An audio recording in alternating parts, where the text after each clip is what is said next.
Ten toes in when we standing on business. I'm a big stepper. Underground mountains, top notch hoes with the more than the list. One of the most common things I work with moms on is a little bit of that sashaying of the hip. A lot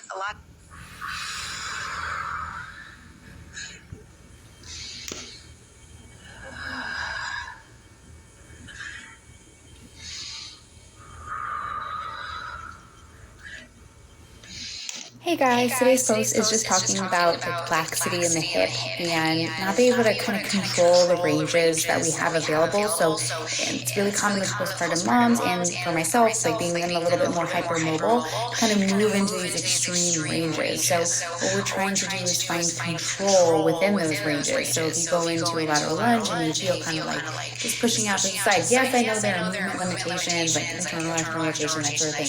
But I do think that we need to think about like the connective tissue and just what if we're able to kind of generate that tension and own different ranges. So I almost like to think about working out within my box. Like I have walls, I have the floor, I have bands for tension, I have foam rollers. Like I stay in my range so I can control my body in a specific kind of range of motion. And I think that that's really helpful to think about, especially when you have a lot of mobility and a lot of laxity in your body.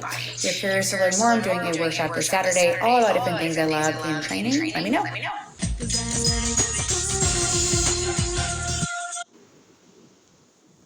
Yellow. Di cicit and tin spin